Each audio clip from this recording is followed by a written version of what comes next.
नमस्कार, मैं हूं आशुतोष और आप देख रहे हैं सत्य हिंदी।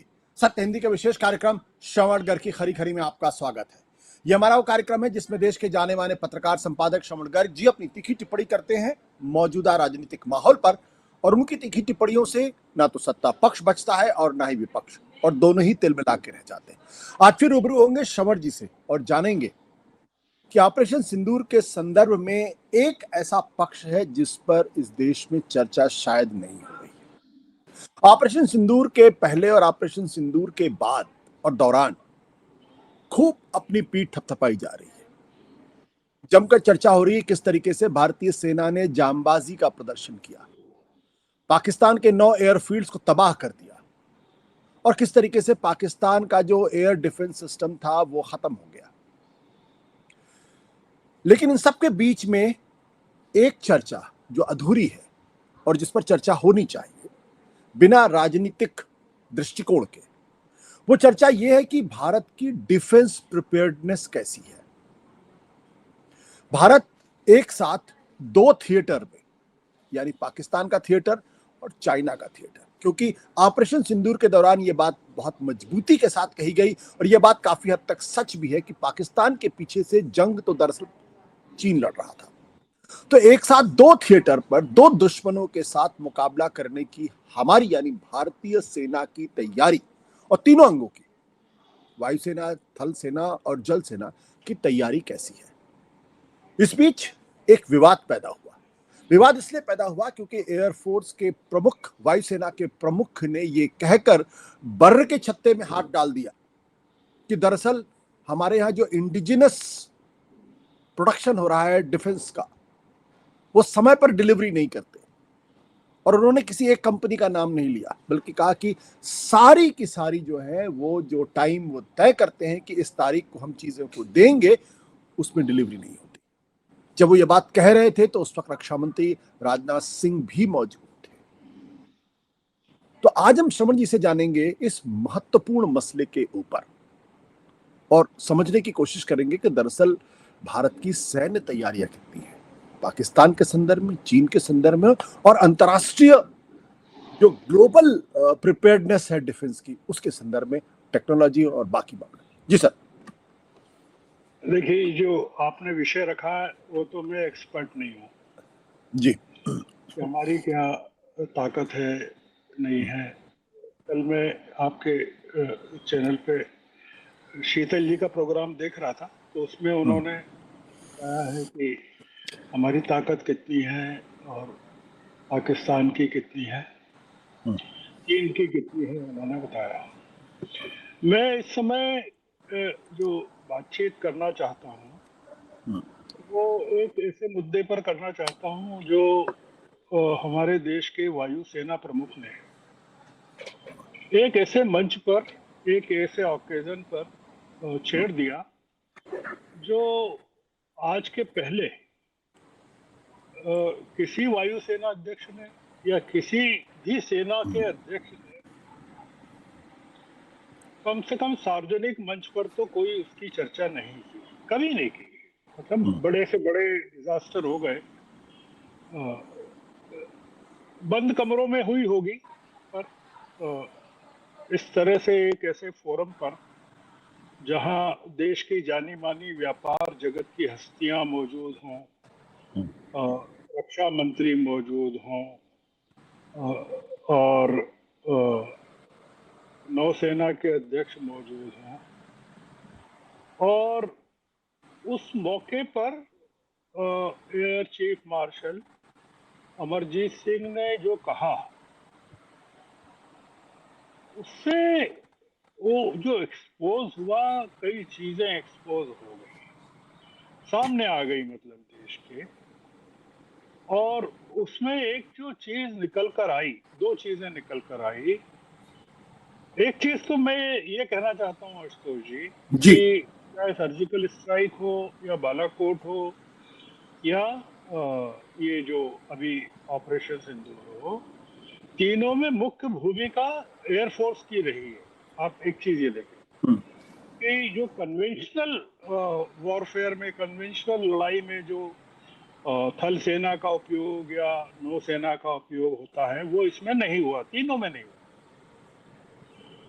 इसलिए मतलब सपोर्ट सिस्टम में तो होता ही है, सपोर्ट सिस्टम में और वैसे भी कुछ होता है, पर मुख्य तौर पर जब स्ट्राइक करना है आपको तो उस लिहाज से जो एयर चीफ मार्शल ने जो कहा, उससे कई चीजें निकल कर आई हैं। और जो हम ऑपरेशन सिंदूर के संदर्भ में ढूंढना चाहते हैं, उसमें ये हम समझ रहे हैं कि हमारी एयरफोर्स को किस तरह के संघर्ष का सामना करना पड़ा होगा। उनके कहे से हमको एक कंक्लूजन ये मिलता है। जी। देखिए, जो आम चर्चा है वो ये है कि 4 दिनों का या 90 घंटों का जो भी कहें, उसमें जो एयर स्ट्राइक हमने की, उसमें हमारे राफेल विमानों को, लड़ाकू विमानों को नुकसान पहुंचा है। अब हमको अभी तक उसकी बारे में जानकारी नहीं है कि कितने विमान हमारे क्षतिग्रस्त हुए। एक जो चीज चौहान जी, जो हमारे चीफ ऑफ डिफेंस स्टाफ हैं, उन्होंने सिंगापुर में ब्लूमबर्ग के साथ जो इंटरव्यू में कहा है, उन्होंने ये स्वीकार किया है कि हमारे लड़ाकू विमान गिरे हैं, पर उन्होंने ये नहीं कहा कितने गिरे हैं। उन्होंने ये भी कहा है कि जरूरी ये बताना नहीं है कि गिरे हैं, हमको ये देखना होगा कि वो क्यों गिरे हैं, मतलब उसके पीछे कारण क्या है। हम उसमें कोई तकनीकी मतलब उनके कहने का अर्थ ये लगाया जा सकता है कि कोई टेक्निकल एरर हुई है, कोई और गलती हुई है, या और कोई कारण रहा। पर उन्होंने संख्या भी नहीं बताई और ये भी स्वीकार नहीं किया कि उनको मार गिराया गया है हमारे विमानों को। खैर, ये पहली बार उन्होंने स्वीकार किया है सार्वजनिक रूप से, जो कि भारत में अभी किसी ने नहीं किया था, हमारे हम्म। रक्षा मंत्री ने भी नहीं किया। अब ये जो एक जो कंसर्न रहा है, वो ये है जो हम पढ़ सकते हैं अमरजीत सिंह जी के कहने में, कि एक छोटी सी लड़ाई 4 दिन की, 90 घंटे की जो भी है, और उसमें एक बहुत ही कमजोर मुल्क पाकिस्तान हमारे मुकाबले जो है, उसके उसके द्वारा या उसके द्वारा उपयोग किए गए किसी विदेशी शक्ति के विमानों के द्वारा हमारे सबसे भरोसे के विमानों को गिरा दिया गया या गिर गए, नुकसान पहुंचा। तो अब ये किसी भी वायुसेना प्रमुख के लिए सदमे का विषय हो सकता है। सदमे का विषय ये इसलिए है आशुतोष जी, कि ये जो ऑपरेशन सिंदूर था, ये हमारे जो प्रेजेंट एयर चीफ मार्शल हैं, ये उनका पहला बड़ा आप असाइनमेंट मान सकते हैं एज एयर चीफ मार्शल, क्योंकि वो बालाकोट में नहीं थे और वो सर्जिकल में नहीं थे। तो अमरजीत सिंह जी ने तो पिछले साल ही 24 सितंबर को शायद कार्यभार ग्रहण किया है। तो ये उनका पहला मेजर चैलेंज था। तो उस मेजर चैलेंज में जो एक सेंसिटिव अफसर होता है, जो जिसके दिल पर लगती है, ये उसकी पीड़ा का एक मैनिफेस्टेशन हो सकता है कि मेरे होते हुए ये कैसे हो गया। और वो उन चीजों को रोक नहीं पा रहा है अपने आप को, कि मुझे बताना चाहिए in the larger national interest. मैं इसको इस तरह से समझना चाहता हूँ। दूसरा ये कि जैसा मैंने कहा कि ये जो स्ट्राइक थी, ये इसमें जो उन्होंने अमर सिंह जी ने जो कहा, वो उसमें उसके कारण हमारे जो घरेलू प्रोडक्शन के जो पूरे के पूरे दावे हैं, जैसा आपने भी कहा, वायु क्षमता का, हमारी सैन्य क्षमता का, घरेलू उत्पादन का, और सबसे बड़ी चीज कि मेक इन इंडिया का जो हमारा एक बड़ा वो रहा है दावा रहा है, वो तमाम चीजें एक झटके में अ, बाहर आ गई। मतलब जो अभी तक हम उनको पब्लिक नहीं होने दिया हमने, तो अब देखिए कि जो एयर चीफ मार्शल हैं, उन्होंने अपने भाषण में जो कॉन्फेडरेशन ऑफ इंडियन इंडस्ट्री का की जो वार्षिक बैठक थी, जिसमें मैंने कहा कि तमाम बड़े बड़े लोग थे, उद्योगपति थे और रक्षा मंत्री भी थे, तमाम लोग थे उस मंच पर, उन्होंने ऑपरेशन सिंदूर की बहुत जबरदस्त तरीके से तारीफ की, उसकी सफलता की भी तारीफ की। पर उन्होंने दो बातें ऐसी कह दी जिसने हमारे पूरे डिफेंस प्रोडक्शन को या हमारी पूरी ताकत को, मेक इन इंडिया की पूरी ताकत को अ, बाहर कर दिया, मतलब सार्वजनिक कर दिया।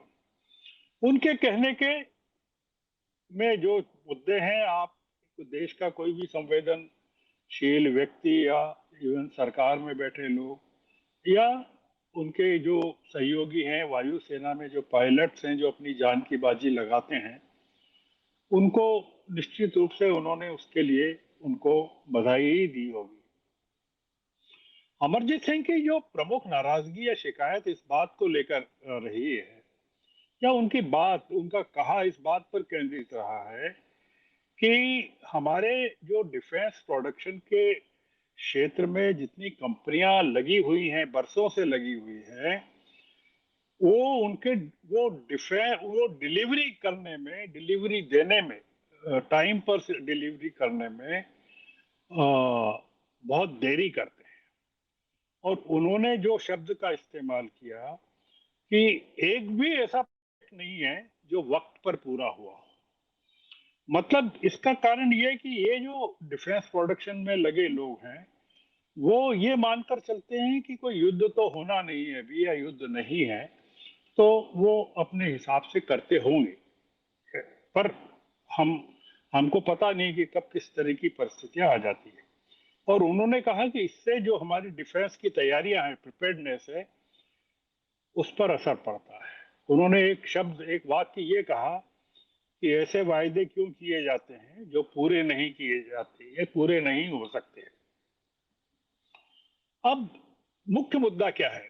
मुख्य मुद्दा ये है कि इस समय केंद्र में रफाल विमान है जो हमने प्रमुख तौर से इस्तेमाल किया, और पाकिस्तान ने चीन के जेट विमानों का, जेट फाइटर्स का और jet air to air missile का उपयोग किया, जो कि एक्सपेरिमेंटल था और वो काफी उसको लेकर चीन प्रसन्न है। अब वायुसेना प्रमुख ने जो कहा, वो ये कहा कि जो हल्के लड़ाकू हमारे तेजस MK1 विमान है, जो कि हिंदुस्तान एरोनॉटिक्स लिमिटेड द्वारा बनाए जाने थे, उसका कॉन्ट्रैक्ट 2021 में हुआ था और आज तक उसकी डिलीवरी नहीं हुई है। बताइए आप, अगर 2021 में कॉन्ट्रैक्ट हुआ और 2025 में आप डिलीवरी नहीं दे रहे हैं हमारे लड़ाकू विमान जो हम बनाना चाहते हैं, तो वायुसेना अध्यक्ष को किस तरह से महसूस करना चाहिए। उन्होंने ये भी कहा, एयर चीफ मार्शल ने, कि हम सिर्फ ये नहीं कहते रह सकते कि भारत में हम उत्पादन कर रहे हैं, स्वदेश में उत्पादन कर रहे हैं, पर हमको अपने यहाँ उसकी डिजाइनिंग और डेवलपिंग भी करना होगी। अब इसमें मुद्दा ये है कि अ, एक जो बड़ा कारण बताया गया है तेजस की डिलीवरी में, वो ये है कि अमेरिका, उसके जो इंजन है वो हमको अमेरिका से प्राप्त होने थे। अब अगर हमको, हम यानी हम फिर कर क्या रहे हैं, मतलब हम क्या असेंबली कर रहे हैं, या अगर इंजन वहां से आने हैं और अमेरिका अगर रोक दे तो हम क्या करेंगे? जैसे रेयर अर्थ मैग्नेट चीन ने रोक दिया तो हमारी पूरी कार इंडस्ट्री ठप पड़ गई। तो हम क्या अपनी जो सामरिक युद्ध हैं, वो क्या अमेरिका के भरोसे या किसी तीसरे देश के भरोसे लड़ना चाहते हैं? तो वो ये कह रहे हैं कि हमको डिजाइनिंग भी यहाँ करना पड़ेगी और उसको डेवलप भी यहाँ करना पड़ेगा। उनकी जो बातों में सबसे महत्वपूर्ण बात ये मानी जाती है, जो मान सकते हैं, जो ऑपरेशन सिंदूर के बारे में उन्होंने कही होगी, कि जो तात्कालिक स्थितियों ने, मतलब तात्कालिक परिस्थितियां हैं ऑपरेशन सिंदूर से जोड़ सकते हैं, ने हमको ये शिद्दत से महसूस कराया है कि रक्षा उत्पादन के क्षेत्र में आत्मनिर्भरता जरूरी हो गई है, बहुत जरूरी हो गई है। इसका मतलब ये है कि अब आप डिफेंस प्रोडक्शन के क्षेत्र में किसी भी दूसरे देश पर निर्भर नहीं रह सकते, चाहे वो फ्रांस हो, अमेरिका हो या कोई भी हो। अब सवाल ये है, जो एक बड़ा सवाल ये है, पूछा जा सकता है, वो ये है कि प्रधानमंत्री जी ने कल कानपुर में जो कहा, अगर आपने उनके भाषण को सुना हो या देखा हो, हम उसको दो चीजें उसमें ढूंढ सकते हैं। या तो air chief marshal Amarjit Singh ji ने जो कहा, उनकी कहे का खंडन मान सकते हैं, या अ, अपनी ओर से या सरकार की ओर से सफाई मान सकते हैं।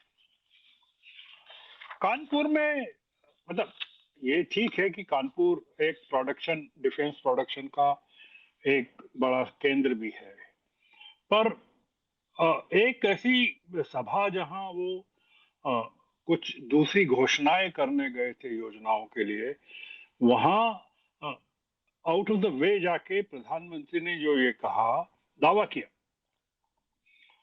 कि ऑपरेशन सिंदूर के जरिए हमने दुनिया को भारत के रक्षा उपकरणों के क्षेत्र में देश की घरेलू ताकत और मेक इन इंडिया से परिचित करा दिया कि हम कितने ताकतवर हैं। उन्होंने ये कहा कि हमारी सेनाओं ने भारत निर्मित हथियारों और ब्रह्मोस प्रक्षेपास्त्रों की मदद से पाकिस्तान की सीमा में सैकड़ों मील अंदर जाकर उनके आतंकी ठिकानों को ध्वस्त कर दिया। अब आप इसको एक इंडिपेंडेंट क्लेम भी मान सकते हैं, आप इसको जो वायुसेना के अध्यक्ष ने जो कहा उसके परिप्रेक्ष्य में भी देख सकते हैं, और जो कंट्रोवर्सी चल रही उसके संदर्भ में भी देख सकते हैं। अब हमारा सवाल ये है कि पीएम ने जो कहा, या जो कहा, उससे वायुसेना के जो अध्यक्ष हैं उनकी शिकायत को या उनके कहे को या उनके साहस को हम खारिज मान लें क्या, या ये मानकर चलें कि अमरजीत सिंह ने जो कहा उसके जो परिणाम हैं हमको आने वाले दिनों में देखने को मिलेंगे। कारण क्या है कि जिस जो टाइम अमरजीत सिंह जी ने चुना, जिस मंच को चुना, ऑपरेशन सिंदूर अभी चल रहा है, पीएम घोषणा कर रहे हैं, सारी चीजें अभी गर्म हैं, और हमारे प्रतिनिधि मंडल विदेशों में हैं।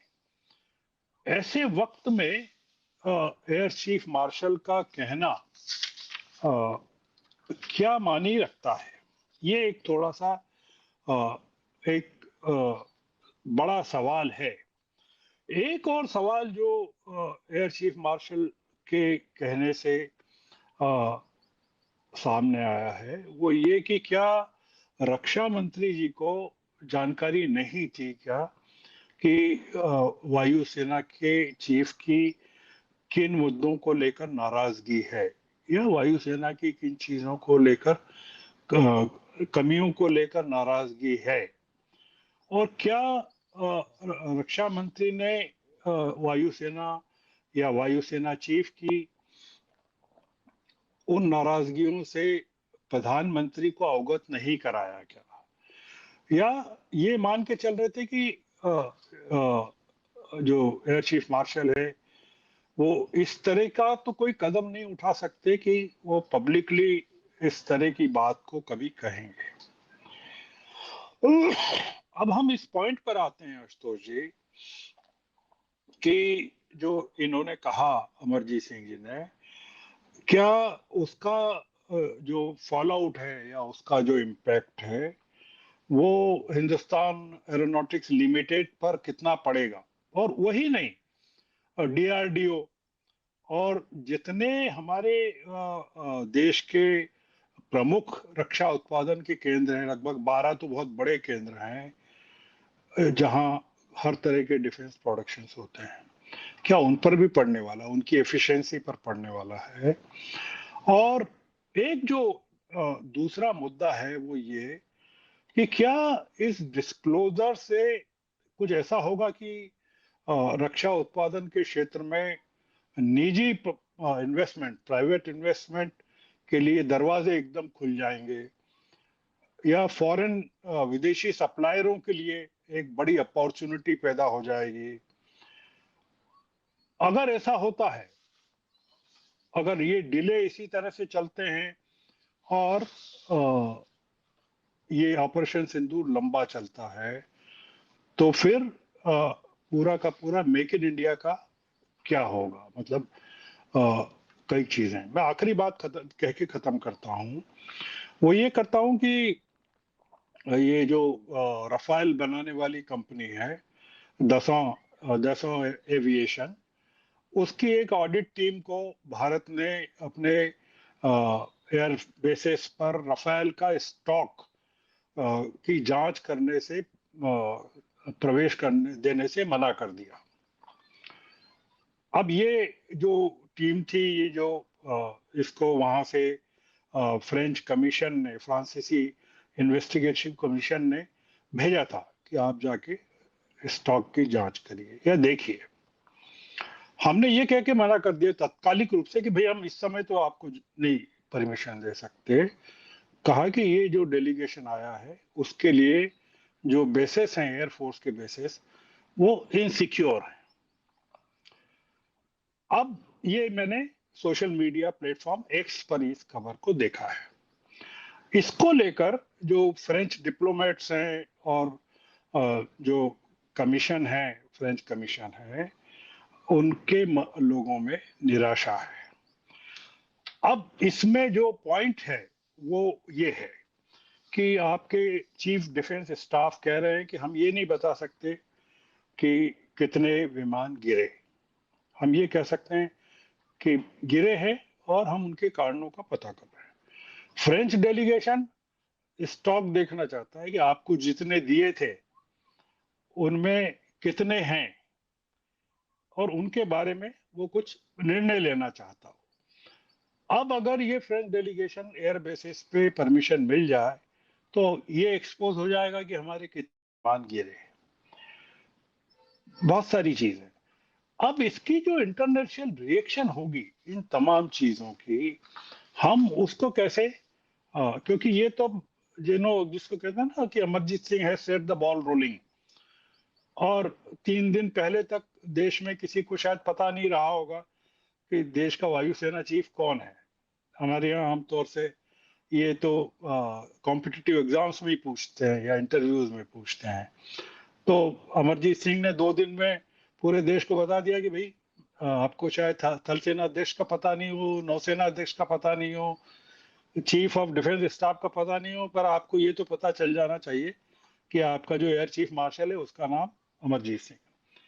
ये जो पूरा का पूरा चल रहा है, मीडिया में डिस्कशन चल रहा है, डिफेंस के क्षेत्रों में चल रहा है, ये मेरे ख्याल से ऑपरेशन सिंदूर के ठीक बीच में इसका होना कई तरह के सवालों को और कई तरह के जवाबों की प्रतीक्षा में नागरिकों को डालता है। तो मैंने सोचा कि ये एक ऐसा विषय है जो आपके प्रबुद्ध पाठकों के, दर्शकों के लिए और श्रोताओं के लिए इंटरेस्ट का हो सकता है। तो मैंने आपके मूल सवाल का तो जवाब नहीं दिया हमारी रक्षा तैयारियों के बारे में, पर मैंने उसके बहाने कुछ और बातें कही है। तो हम आज की चर्चा को इसी नोट पर खत्म करते हैं। जी। बिल्कुल बिल्कुल बिल्कुल, thank you sir, thank you.